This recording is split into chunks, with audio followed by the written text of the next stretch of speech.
Hello friends, once again welcome to DIKSHA classroom. This is a second part of the video discussing previous questions from 2019 December 2nd forenoon shift.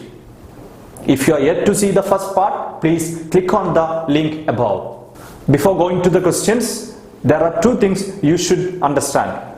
The first thing is that even though NTA has told that they will be asking 5 questions from all the 10 topics, in the last 2019 December questions, it seems that they hadn't followed that pattern in some topics. That means from some topics the number of questions are more than 5 and in some it's less than 5. It will reflect in DIKSHA discussion of previous questions also. Even though we will be discussing all the questions in part 1 and part 2, the number of questions in both parts may not be exactly 25. Instead, what you should understand is that the total number of questions will be 50. So now we are going to the discussion of the questions. In the second part, we will be discussing questions from mainly 5 topics. There are mathematical reasoning and aptitude, then logical reasoning, data interpretation, people, development and environment, and finally higher education system. So let's go to the questions. Hello friend, so in this video we are discussing 2nd December 2019 morning shift part 2. I hope you have already gone through part 1 video. In this video we are going to discuss the remaining 5 topics. So the first topic is mathematical reasoning and aptitude. So moving on to the question. First question is question number 26. A sum of rupees 2000 yields rupees 180 as simple interest in 9 months. The annual rate of interest is, that's our question. So we want to find the annual rate of the interest. It's a very easy question because it's all about simple interest. We know the equation for simple interest is equal to PRT by 100. Here we have simple interest as 180, P as 2000, rate as we want to find R, and interest is in 9 months, so we can put it as 9 by 12 because 1 year accounts to 12. So if we put it as 9 by 12, that means the interest in 1 year all divided by 100.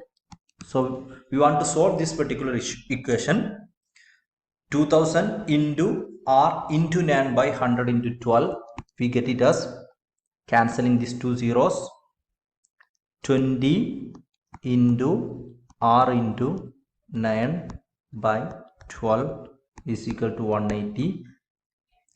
Solving, we get R is equal to 12. We get the answer R as 12. Answer D, 12 is the correct answer. A simple question by directly substituting the equation for small interest, equation for simple interest. Remember, in the question it's 9 months, so as to convert it into the year we have taken the time as 9 by 12. So you get the answer as 12%. Moving to next question, question number 27. The question is, they have given a statement as the product of any 3 consecutive integers is divisible by 6. Then they have said, therefore 3 into 4 into 5, that is a consecutive integers, is divisible by 6. The question is, which type of reasoning is stated here? Remember, the type of reasoning comes under both mathematical reasoning as well as logical reasoning. Here we have included it under mathematical reasoning. So first of all, they have said a general statement and they have deduced that general statement to a specific statement as 3 into 4 into 5. So I hope you know deductive argument means we'll be deducing from a general statement to a specific statement. So in deductive reasoning we'll be concluding from a general statement to a specific statement. For example, if you say a general statement, all citizens of India is good, and you see a particular person, Rahul, who is also a citizen of India. So from the general statement, all citizens of India are good, we are concluding that Rahul is a good citizen. So this is all about deductive reasoning. We will be reducing or deducing from a general statement to a specific statement. So the answer is deductive reasoning. Option A is the correct answer. Inductive reasoning is just opposite of A. From a specific, we'll be going to a general statement. Moving to next question, question number 28. The number x in the following series is, so it's a number series. We want to find the next number. So as to get it, we have to find the relation between 3, 8, 18, 38, etc. When we analyze closely, we can see that 3, 8, 18, 38. We can see that when analyzed closely, we can see that 8 is 3 into 2 plus 2. Similarly, we can see 18 is 8 into 2 plus 2. 38 is 18 into 2 plus 2. So next answer will be 38 into 2 plus 2. That is 76 plus 2. We get the answer 78, option A as a correct answer to this particular question. Multiply by 2 and add 2. Moving to next question, question number 29. If solution is coded as R5KTSH5M, then Chrome will be written as. So we want to find the relation between solution and this particular, and we want to find the answer for Chrome. So let's see. Solution. The code is R5KTSH5M. It seems a mixture of both alphabet and number series, but we can see only there is two numbers, 5 and 5, and both of these are coded for O. So we can say O is coded as 5. Then looking other letters, we see S, R, L, K, U, T, T, S, L, H, N, M.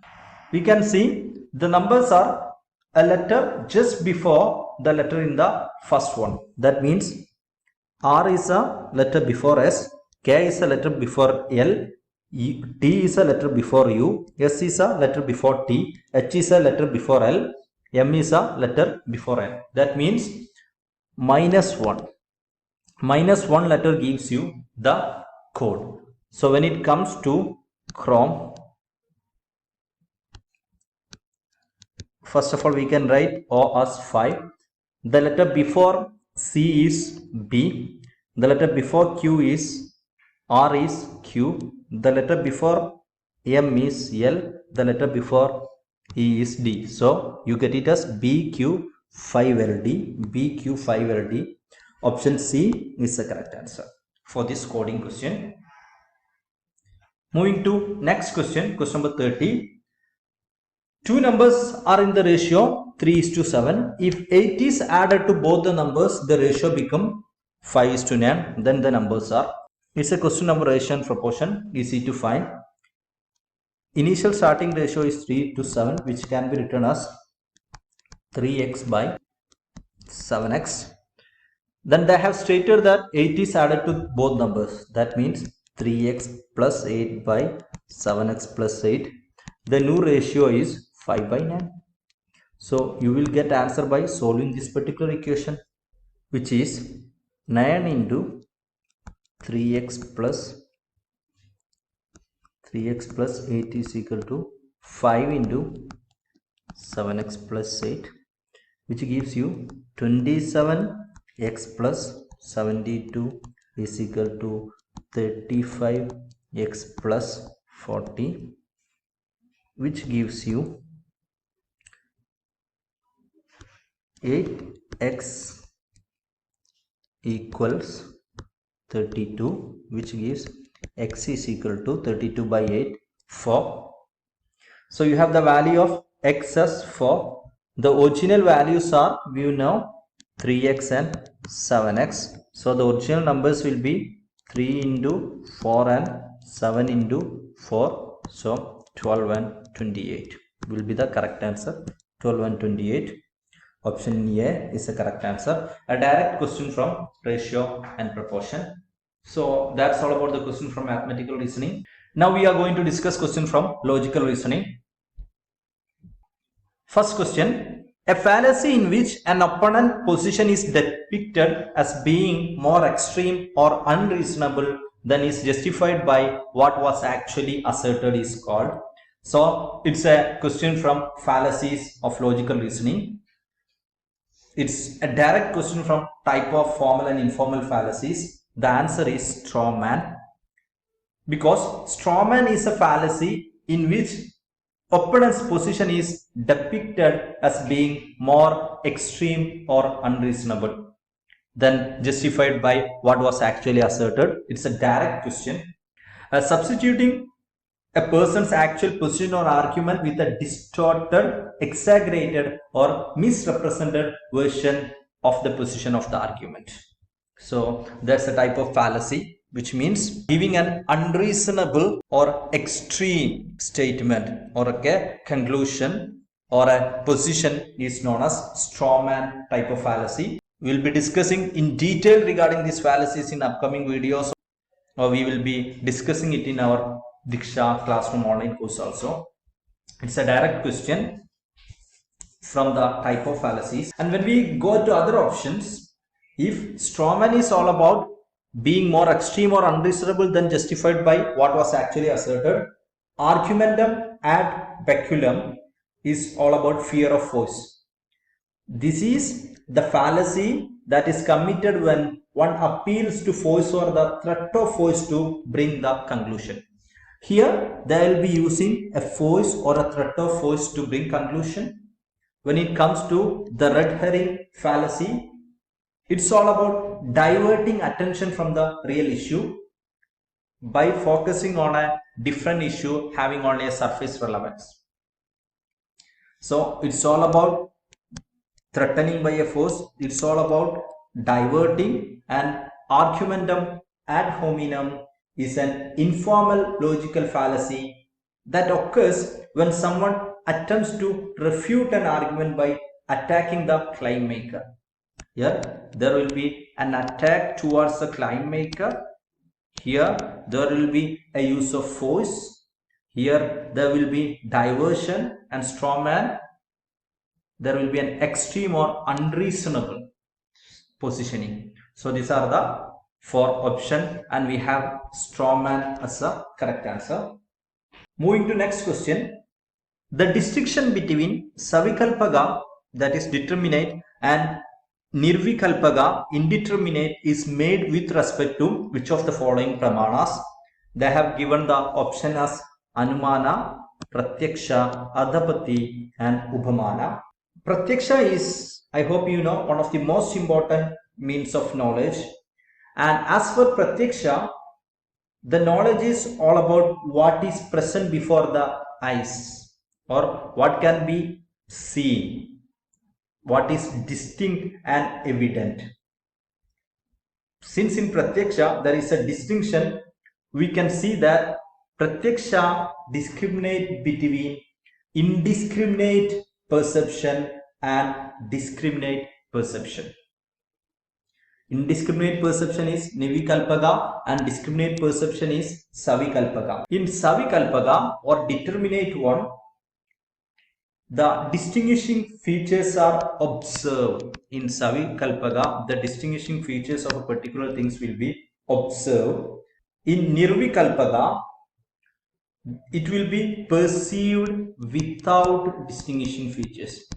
Nirvikalpaga will be perceiving a particular things without distinguishing features. In savikalpaga, it will be perceived with distinguishing features. So perseverance, so perceiving or having a distinct or knowing about a distinct features is possible only in pratyaksha pramana. So we can say distinction between savikalpaga and nirvikalpaga is possible only in pratyaksha pramana. I hope you know regarding anumana, arthapatti and upamana. Anumana is all about inferring a particular knowledge. That means here we will be using observation, previous truth and reasons to make a conclusion. In adhapatti, the knowledge will be derived from postulates or a set of circumstances. In upamana, the knowledge will be derived after comparison. So these are the 4 type of pramanas that has been stated in the question, and the answer to the question, that is a distinction between the determinate and indeterminate, can be done only through a visible process or a distinguishing process, which makes Pratyaksha Pramana as a correct answer. Moving to next question, 33. The term Paksha, according to the classical Indian school of logic, refers to which of the following terms in the process of inference? As per Indian inference, there are 3 terms: the major, the minor, and the middle. Major, minor, and the middle. Major term is known as Sadhya. Minor term is known as Paksha. And middle term is known as Linga or Hedu. Linga or Hedu. It will be clear from 3 examples. Consider the hill is fiery because the hill is smoky. Whatever has fire has smoke. We are concluding that the hill is fiery from seeing the smoke. So the character which is inferred is called Sadhya. So what we infer is known as Sadhya. Here we have inferred fire. So fire is Sadhya. Hedu or Linga is a thing on the strength of which the character is inferred. Which means based on what we infer fire. We infer fire based on smoke. So smoke is Hedu. Smoke is Hedu. And Paksha is a subject where the character is inferred. Or from where we have inferred fire. We have inferred fire in the hill. So hill is a Paksha. And we have fire, Sadhya, as a major term. Smoke, Hedu, as a middle term. Paksha, hill, as a minor term. Our question is the term Paksha. So we have, it's a minor term. Answer, minor term is the correct one. So next we are moving to question number 34. If A is inversely proportional to B and B is inversely proportional to C, then in the question they have said A is inversely proportional to B, B is inversely proportional to C. I hope you know what is directly proportional and inversely proportional. Directly proportional means if one increases, the other also increases. Inversely proportional means if one increases, the other decreases, or if one decreases, the other increases. So here A is inversely proportional to B and B is inversely proportional to C. In mathematics we know negative into negative is positive. So since A is inversely proportional to B and B is inversely proportional to C, we can say A is proportional to C. So let's go to the option. A is inversely proportional to C is wrong. A is directly proportional to C is correct. A is constant. We can't make any such conclusion. A is directly proportional to B, wrong, because it's given A is inversely proportional to B. So answer B is a correct one. A is directly proportional to C. Moving to last question from logical reasoning. Which of the following refers to an attribute of every categorical proposition which is determined by whether the preposition affirms or denies class inclusion? The options are quality, quantity, distribution, and comparison. It's all about regarding categorical proposition. I hope you know what is a categorical proposition is. It's all about classifying proposition into different categories like all, some not, no, etc.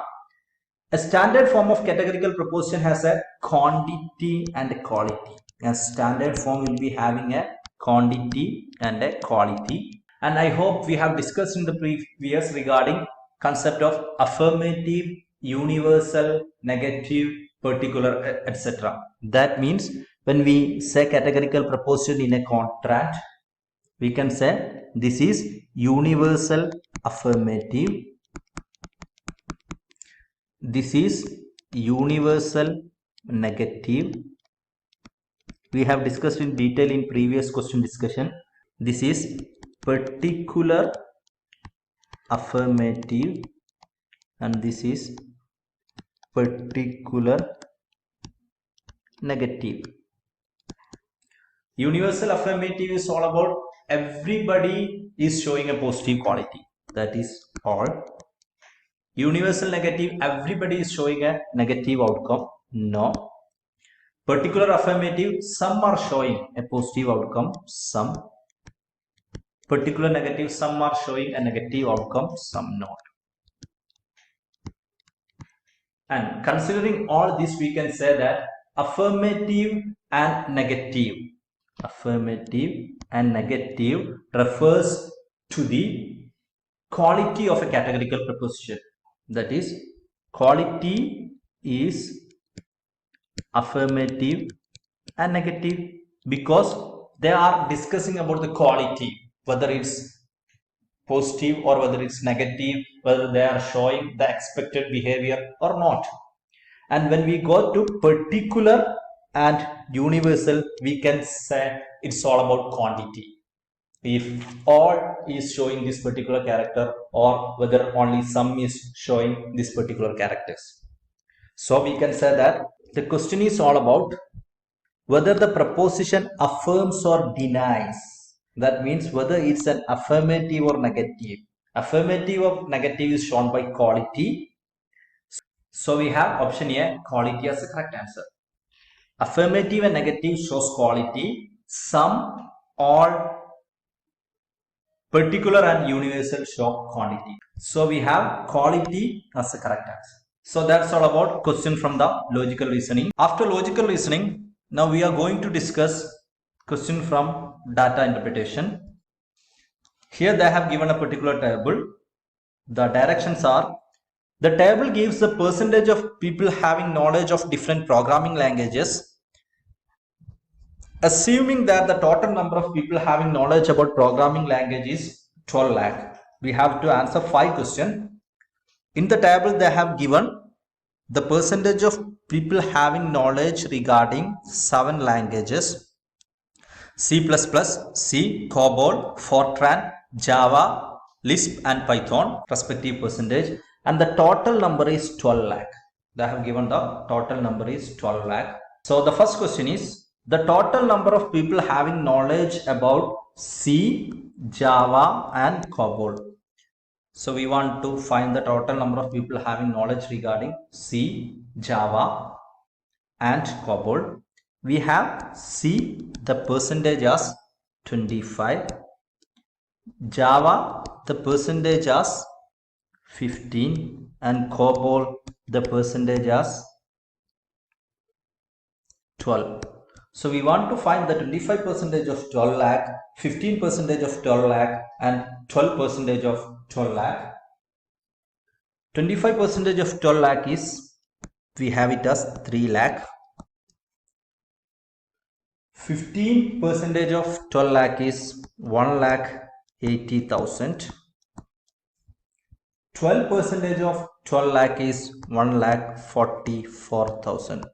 So we want to add 3 lakh, 1 lakh 80,000 and 1 lakh 44,000. We get the answer as 6 lakh 24,000. It's a direct question regarding percentage. They have given the total 100% is 12 lakh. We just want to find what is 25%, what is 15% and what is 12%. We want to add that. We get the answer as 6 lakh 24,000. Next question, the ratio of the number of people having knowledge about C to that of Java. So the ratio we have to find regarding C to Java. Actually, there is no need of finding the exact value because all the percentage are based on the same value of 12 lakh. We have C as 25%. So 25 is to Java as 15%. We have 25% is to 15%. We can simplify it as 5 to 3. Direct question. We have the correct answer as B, 5 to 3. Direct ratio question. We just look for the percentage. We just find the ratio. Moving to next question. How many people have knowledge about C language? It seems this data interpretation set is very easy one. Just we have to find the percentage. Question is regarding C language. C we have 25%. So we want to find 25% of our 12 lakh. How to find it? 25 by 100 into 12 lakh. We get the answer as 3 lakh. We have solved it previously, 3 lakh. So option B, 3 lakh is a correct answer. Moving to next question 39. Difference in the number of people having knowledge of C and COBOL programming languages. So we have to find the difference in the number of people having the language C and COBOL. We have C as 25%. We already find the value as 3 lakh. Then COBOL, again we have found it as 12%. Value is 1,44,000.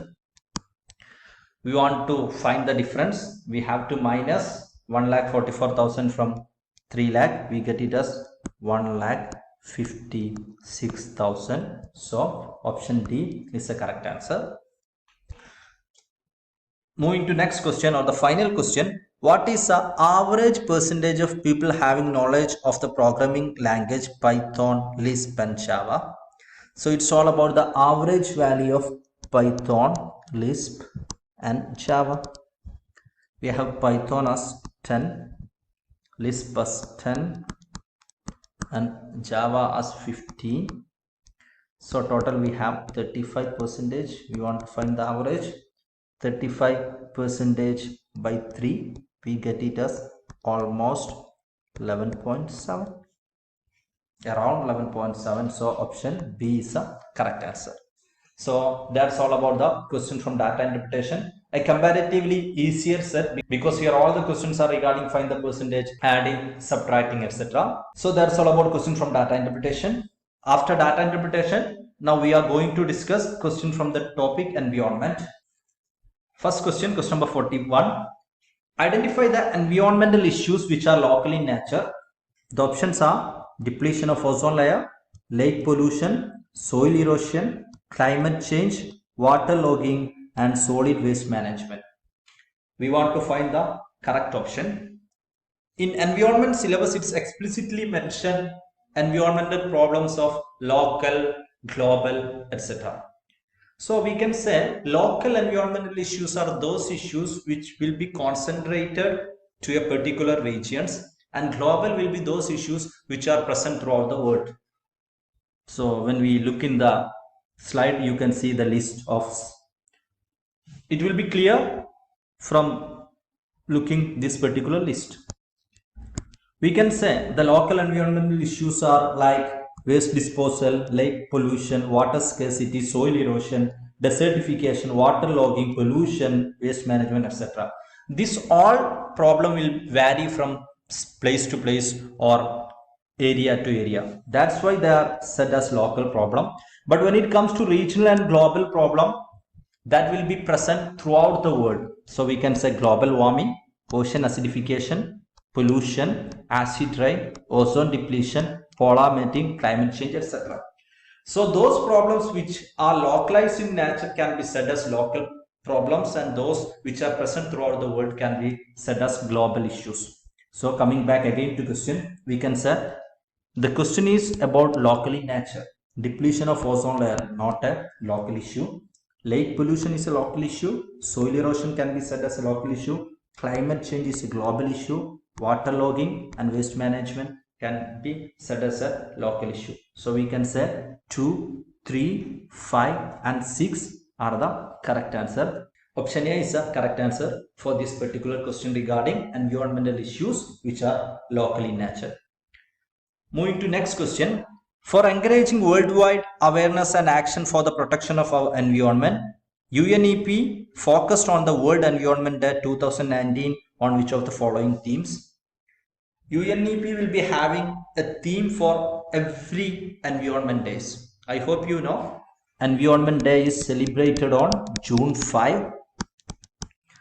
I hope you know the reason for this also. We have discussed it in the environment sessions regarding global environmental efforts, because the first global environmental effort or the Stockholm Declaration, first United Nations Environment Program meeting was convened on 1972 June 5. It started from June 5. That's the reason why we have selected June 5 as a World Environment Day.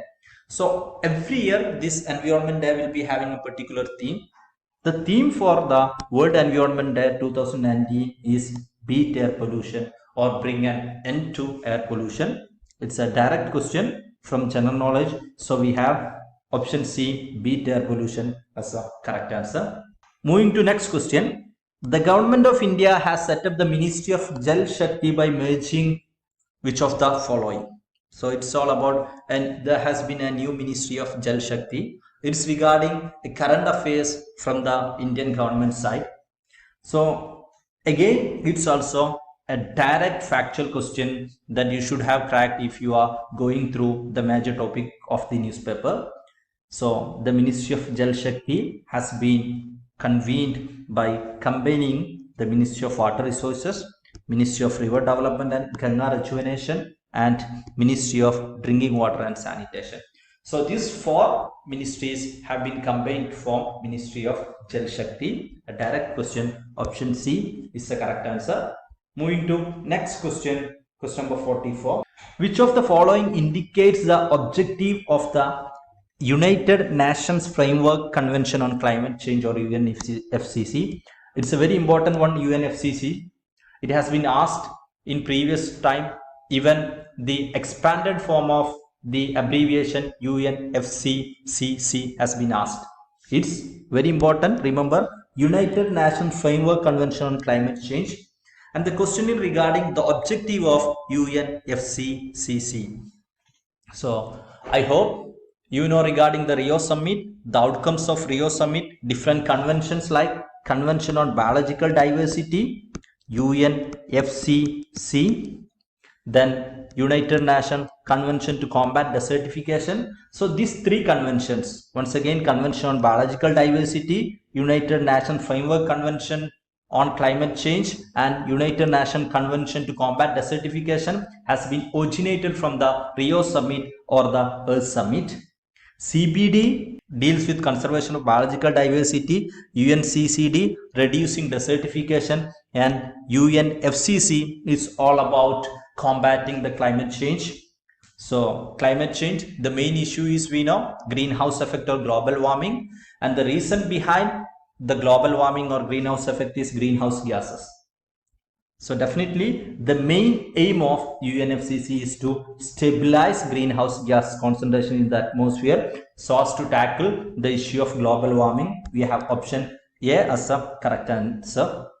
Moving on to last question from the environment. Which of the following UN conferences or summit adopted the program of action for the sustainable development? Again, it's a direct question. The United Nations Conference on Environment and Development, which is also known as the Rio de Janeiro Earth Summit. The United Nations Conference on Environment and Development, we often say it as a Rio de Janeiro Earth Summit or the Rio Summit or the Rio Conference, was a major United Nations conference held in Rio de Janeiro in Brazil in the year 1992. This Rio Summit or Earth Summit is said to be the one of the most important or the most important environment effort ever from the side of the UN. All the existing environment efforts is based on this particular summit. The purpose of this Earth Summit was to rethink economic growth, advance social equity, at the same time ensuring environmental protection. So this summit's one of the major outcome is the program of action for the sustainable development. So program of action for the sustainable development was a key outcome of 1992 Earth Summit, which is also said as Rio de Janeiro Conference. So we have option B as the correct answer. So that's all about the question from the topic environment. So after environment, we are going to higher education system. The final topic of this question paper.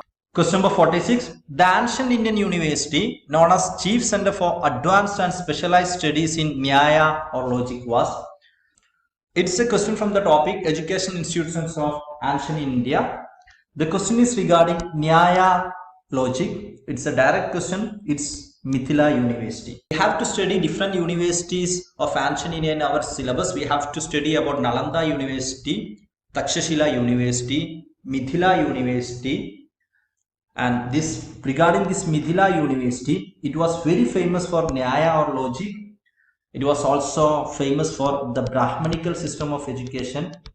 While the Nalanda and Takshashila University focused on Buddhist system, this Mithila University focused on Brahmanical system of education. Nyaya logic was famous here. It was also named as Videha. Mithila University was a famous university for its Nyaya jurisprudence, also Tarka Shastra, the logic. The person Gangesh Upadhyaya is considered to be the person who founded the school of New Logic or Navya Nyaya. So remember, the ancient university famous for Nyaya or logic was Mithila University. So option B is the correct answer. Moving to question number 47. Which of the following has been the basis for introduction of yoga in teacher training course? It was a direct question.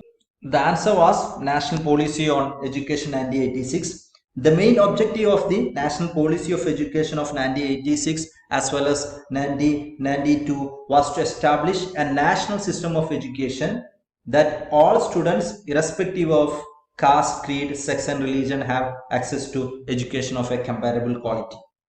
So, as per this National Policy of Education 1986, a nationwide infrastructure for physical education, sports and games were built. Also, this policy of education gave encouragement for talented sports and game person. From all this we can say, this policy also states that efforts will be made to introduce yoga in all schools and colleges so as to promote health and well-being. So we can say the answer of yoga introduction was related to National Policy on Education 1986. Option B is the correct answer. Moving to next question, 48. Identify the Niti Aayog 3-year action agenda item related to the field of higher education. I hope you know what is Niti Aayog. It has been come after stopping the institution of planning commission. The Niti Aayog is a policy think tank of the government of India that has been established with the aim to achieve sustainable development goals with cooperative federalism and fostering the involvement of state governments of India.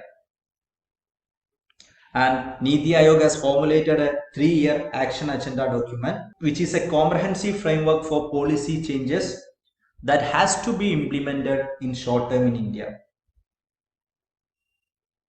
And when it comes to higher education, the different action that has to be implemented over the next 3 years were designation of world-class universities, then autonomy for top colleges, reform of the regulatory system, establishing the system of project and research specific research grants, increased focus on vocational and professional led education.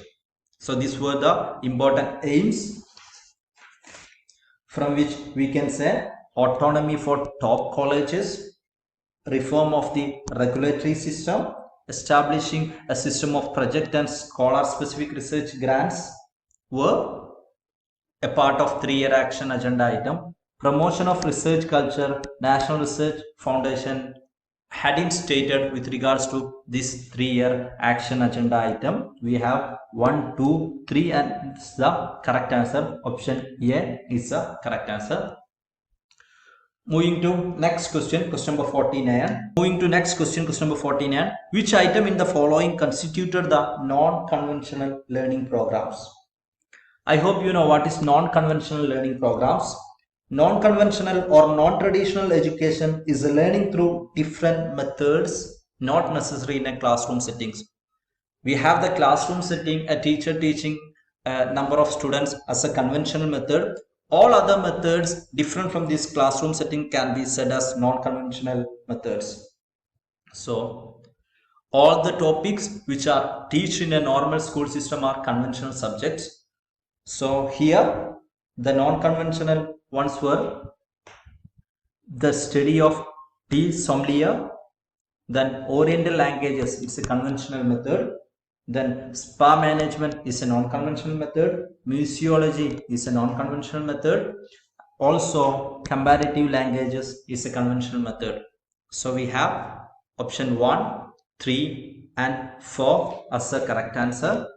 Option C is the correct answer. Other two option 2 and option 5, Oriental languages and comparative languages are conventional studies, so will not be including under the non-conventional learning programs. Moving to the final question, which one of the following is a non-statutory body? It's a question from Policies, Governance and Administration. I hope you know the difference between statutory and non-statutory body. Here the question is regarding non-statutory body. Let's try to understand what is a statutory body and non-statutory body. Statutory bodies are any bodies that derive its power from a law or statute made by Parliament. That means, so as to designate a body as a statutory body, it has a particular bill or law has to be passed in the Parliament with regards to that particular body. So it will be clear from different bodies that can be stated as an example for statutory bodies: National Commission for Minorities, Armed Forces Tribunal, National Consumer Dispute Redressal Commission, National Law Commission, National Commission for Women, National Human Rights Commission, National Green Tribunal, National Commission for Backward Classes. All these bodies are some example for statutory bodies because a particular law or statute has been passed in the Parliament regards to these bodies. So after statutory, let's see what is a non-statutory body. These are the bodies which are formed by executive resolution or action, which means they are formed by government's action only. Simply, these are the bodies that are formed by the cabinet or the ruling government. The whole Parliament will not be having any role in establishment of these bodies.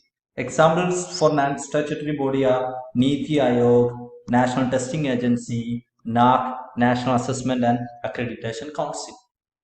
So these all bodies will be decided by the ruling government. The whole Parliament will not be having any role in establishment of these bodies.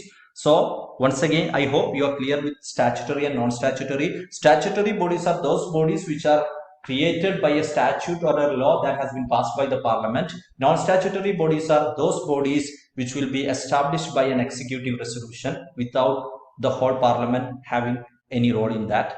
So the question is, which one of the following is a non-statutory body? We have the option as National Council for Teacher Education, NCTE, Bar Council of India, BCI, Rehabilitation Council of India, RCI, National Assessment and Accreditation Council of India, NAAC.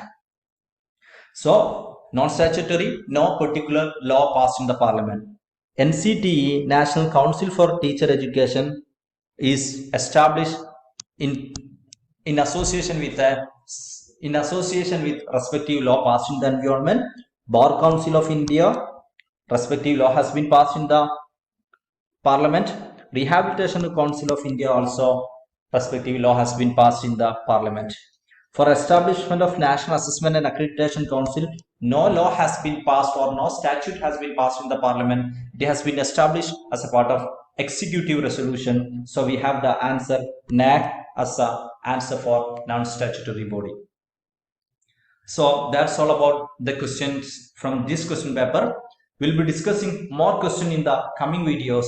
Thank you. That's all about the previous question from 2019 December 2nd forenoon shift. If you have any doubts regarding any of the questions, you can point it on the comment box. In the coming videos, we'll be discussing all the 10 question papers of 2019 December exam. So as to get updated with all question paper discussion, also to get NTA updates as well as preparation videos, please subscribe to our channel DIKSHA Classroom. Thank you.